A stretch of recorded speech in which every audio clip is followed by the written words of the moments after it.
Hello there, I'm Lance, and welcome to Dozing Off.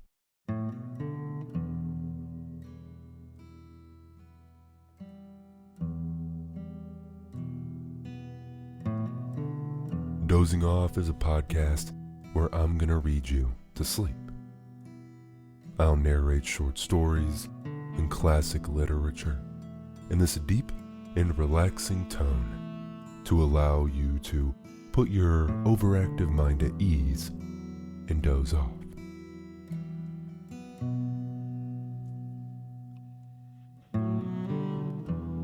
As you saw in the title, I'll be reading you a few passages from The Little Prince tonight. Something I learned is The Little Prince is actually the fourth most translated book in the entire world. And I think this is the adventure and the message about teachings of love, loss, loneliness, and friendship. These parts of the story that I read for you tonight, I want you to truly listen until you fall asleep and remember what it was like to be a kid. And maybe as a reminder for you to be a bit more present and appreciate the one chance we really get at this life. If you do enjoy these stories, leave a comment, leave a rating. I love engaging with you all, and I hope it's making an impact on you. Okay, let's fluff up that pillow, pull the comforter up a little bit, close your eyes, because here we go.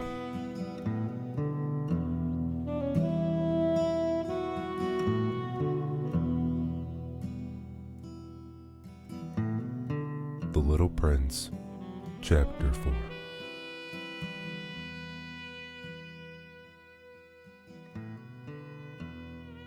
I had thus learned a second fact of great importance. This was that the planet the little prince came from was scarcely any larger than a house. But that didn't really surprise me much.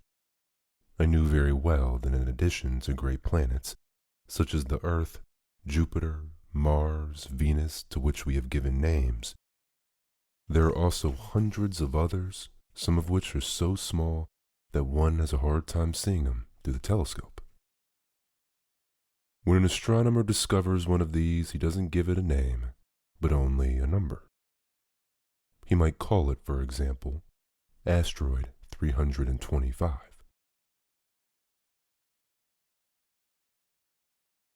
I have serious reason to believe that the planet from which the little prince came is the asteroid known as B612.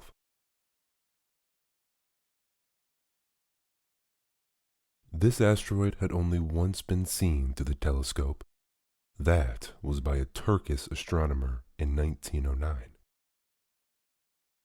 On making his discovery, the astronomer had presented it to the International Astronomical Congress in a great demonstration.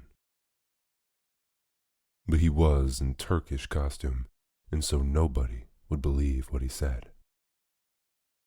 Grown-ups are like that. Fortunately, however, for the reputation of asteroid B612, a Turkish dictator made a law that his subjects, under the pain of death, should change to European costume. So, in 1920, the astronomer gave his demonstration all over again, dressed with impressive style and elegance. And this time, everybody accepted his report.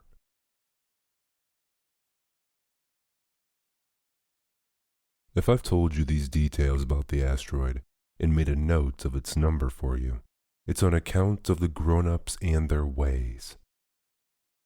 When you tell them that you've made a new friend, they never ask you any questions about essential matters. They never say to you, what does his voice sound like? What games does he love best? Does he collect butterflies? Instead, they demand, how old is he? How many brothers has he? How much does he weigh? How much money does his father make?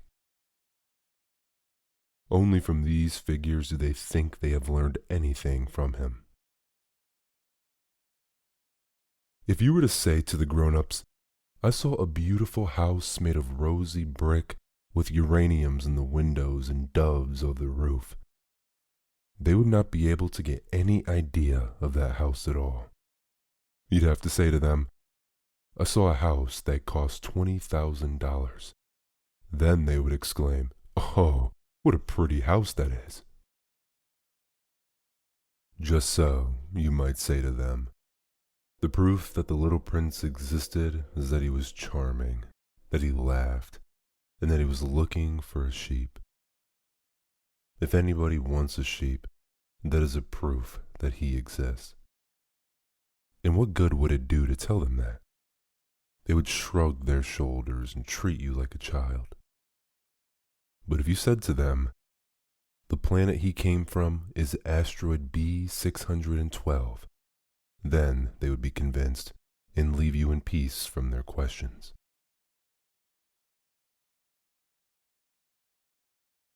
They're just like that. One must not hold it against them. Children should always show great forbearance toward grown-up people. But certainly, for us who understand life, figures are a matter of indifference. I should have liked to begin this story in the fashion of the fairy tales. I should have liked to say, once upon a time there was a little prince who lived on a planet that was scarcely any bigger than himself, and who need of a sheep. To those who understand life, that would have given a much greater air of truth to my story. For I don't want anyone to read my book carelessly. I have suffered too much grief in settling down these memories. 6 years have already passed since my friend went away with me, with his sheep. If I try to describe him here, it's to make sure that I shall not forget him. To forget a friend is sad. Not everyone has a friend. And if I forget him, I may become like the grown-ups who are no longer interested in anything but figures. It's for that purpose again that I've bought a box of paint and some pencils. It's hard to take up drawing again at my age, when I've never made any pictures except those of the boa constrictor from the outside and the boa constrictor from the inside, since I was 6. I shall certainly try to make my portraits as true to life as possible, but I'm not at all sure of success. One drawing goes along all right, and another has no resemblance to its subject. I make some errors too, in the little prince's height. In one place he's too tall, and in another too short. And I feel some doubts about the color of his costume. So I fumble along as best as I can, now good, now bad, and I hope generally fair to middling. In certain more important details I shall make mistakes also. But that's something that will not be my fault. My friend never explained anything to me. He thought perhaps that I was like himself. But I, alas, don't know how to see sheep through walls of boxes. Perhaps I am a little like the grown-ups. I have to grow old. Chapter 5. As each day passed, I would learn in our talk something about the little prince's planet, his departure from it, his journey. The information would come very slow, as it might chance to fall from his thoughts. It was in this way that I heard on the 3rd day about the catastrophe of Bobabs. This time, once more, I had the sheep to thank for it. For the little prince asked me abruptly, as if seized by a grave doubt.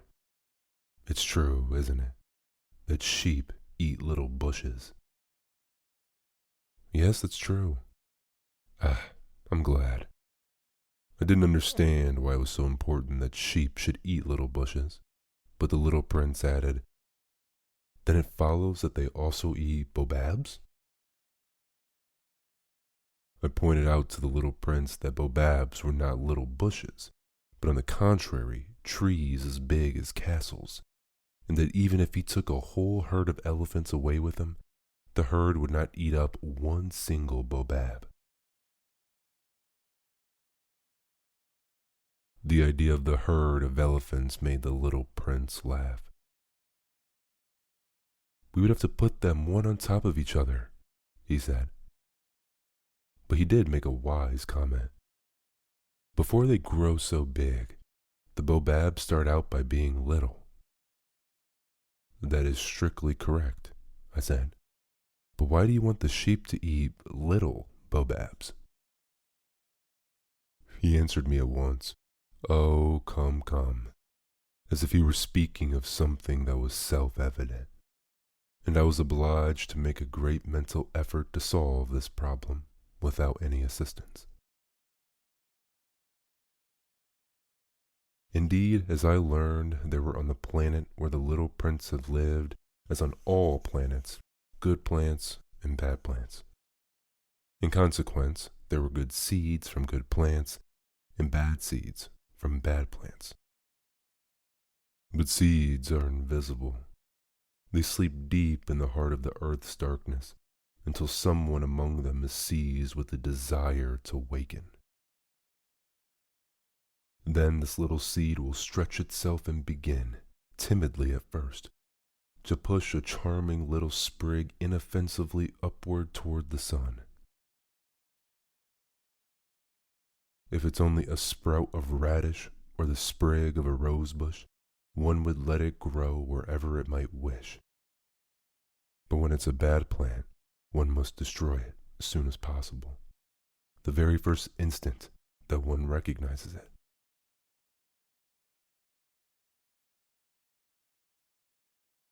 Now, there were some terrible seeds on the planet that was the home of the little prince, and these were the seeds of the baobab.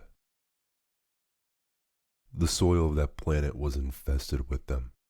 A baobab is something you will never be able to get rid of if you attend to it too late. It spreads over the entire planet. It bores clear through it with its roots, and if the planet is too small, the baobabs are too many. They split it in pieces. It's a question of discipline, the little prince said to me later on. When you've finished your own toilet in the morning, then it's time to attend the toilet of your planet, just so, with the greatest care. You must see to it that you pull up regularly all the baobabs, at the very first moment when they can be distinguished from the rose bushes which they resemble so closely in their earliest youth. It is very tedious work, the little prince added, but very easy. And one day he said to me, you ought to make a beautiful drawing so that the children where you live can see exactly how all this is. That would be very useful to them, as if they were to travel someday. Sometimes, he added, there's no harm in putting off a piece of work until another day. But when it's a matter of baobabs, that always means a catastrophe. I knew a planet that was inhabited by a lazy man. He neglected 3 little bushes. So, as the little prince described it to me, I've made a drawing of that planet. I don't much like to take the tone of a moralist, but the danger of the baobabs is so little understood, and such considerable risks should be run by anyone who might get lost on an asteroid. that for once I am breaking through my reserve. Children, I say plainly, watch out for the Bobabs.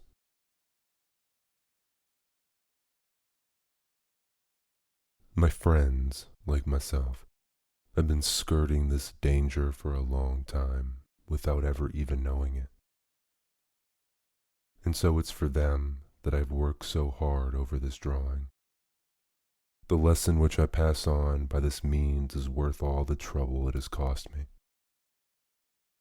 Perhaps you'll ask me, why are there no other drawing in this book as magnificent and impressive as this drawing of the Bobabs?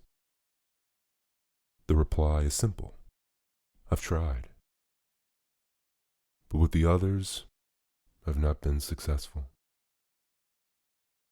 When I made the drawing of the Bobabs, I was carried beyond myself by the inspiring force of urgent necessity.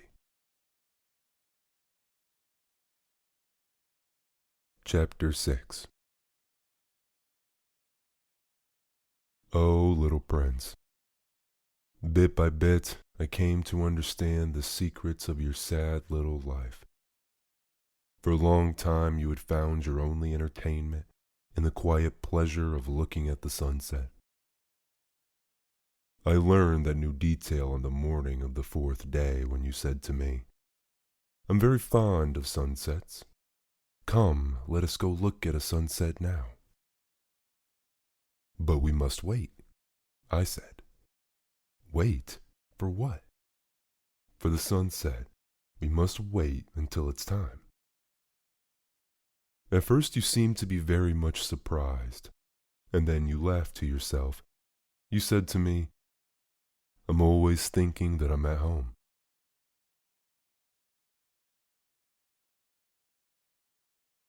Just so. Everybody knows that when it's noon in the United States, the sun is setting over France. If you could fly to France in 1 minute, you could go straight into the sunset right from noon. Unfortunately, France is too far away for that. But on your tiny planet, my little prince, all you need to do is move your chair a few steps. You can see the day end and the twilight falling whenever you like. One day, you said to me, I saw the sunset 44 times. And a little later you added, "You know, one loves the sunset when one is so sad." "Were you so sad then?" I asked, "on the day of the 44 sunsets?" But the little prince made no reply.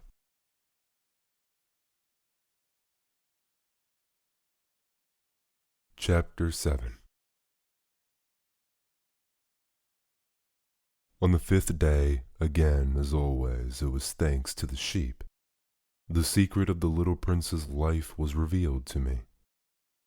Abruptly, without saying anything led up to it, and as if the question had been born of long and silent meditation on his problem, he demanded, "A sheep, if it eats little bushes, does it eat flowers too?" "A sheep," I answered, "eats anything it finds in its reach."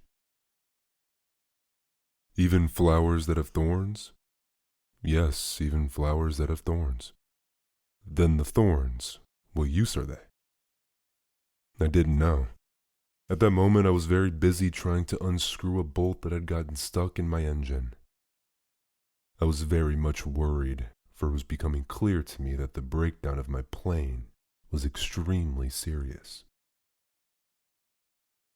And I had so little drinking water left that I had to fear for the worst. "The thorns, what use are they?" The little prince never let go of a question once he asked it. As for me, I was upset over that bolt. And I answered with the first thing that came into my head. The thorns are of no use at all. Flowers have thorns just for spite. Huh. There was a moment of complete silence. Then the little prince flashed back at me with a kind of restfulness. I don't believe you. Flowers are weak creatures. They're naive. They reassure themselves as best they can. They believe that their thorns are terrible weapons.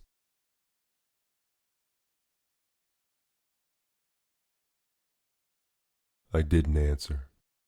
At that instant, I was saying to myself, if this bolt still won't turn, I'm going to knock it out with the hammer. Again, the little prince disturbed my thoughts. And you actually believe that the flowers— Oh no, I cried. No, no, no. I don't believe anything. I answered you with the first thing that came into my head. Don't you see? I'm very busy with matters of consequence. He stared at me, thunderstruck. Matters of consequence. He looked at me there, with my hammer in my hand, my fingers black with engine grease, bending down over an object which seemed to be extremely ugly. You talk just like the grown-ups. That made me a little ashamed, but he went on relentlessly. You mix everything up together. You confuse everything. He was really very angry. He tossed his golden curls in the breeze. I know a planet where there's a certain red-faced gentleman. He's never smelled a flower. He's never looked at a star. He's never loved anyone. He's never done anything in his life but add up figures. And all day he says over and over, just like you, I am busy with matters of consequence. And that makes him swell up with pride. But he is not a man. He is a mushroom. A what? A mushroom. The little prince was now white with rage. The flowers have been growing thorns for millions of years. For millions of years the sheep have been eating them just the same. And it's not a matter of consequence to try to understand why the flowers go to so much trouble to grow thorns of which they are never any use to them. Is the warfare between sheep and the flowers not important? Is this not of more consequence than a fat, red-faced gentleman's sums? And if I know, I, myself, one flower which is unique in the world, which grows nowhere but on my planet, but which one little sheep can destroy in a single bite some morning, without even noticing what he's doing. Oh, you think that is not important? His face turned from white to red as he continued. If someone loves a flower, of which just one single blossom grows in all the millions and millions of stars, it's enough to make him happy just to look at the stars. He can say to himself, somewhere my flower is there. But if the sheep eats the flower, in one moment all his stars will be darkened. And you think that is not important? He could not say anything more. His words were choked by sobbing. The night had fallen. I had let my tools drop from my hands. Of what moment now was my hammer, my bolt, or thirst, or death? On one star, one planet, my planet, the Earth, there was a little prince to be comforted. I took him in my arms and rocked him. I said to him, the flower that you love is not in danger. I will draw you a muzzle for your sheep. I will draw you a railing to put around your flower. I didn't know what to say to him. I felt awkward and blundering. I didn't know how I could reach him, where I could overtake him and go hand in hand with him once more. It's such a secret place, the land of tears. I enjoy these 3 chapters. It's a reminder to let the kid out that's inside of you. Have fun in this life. Escape all the rules and the way you're told you should act. Stay curious and stay present. I hope you sleep well tonight. Good night.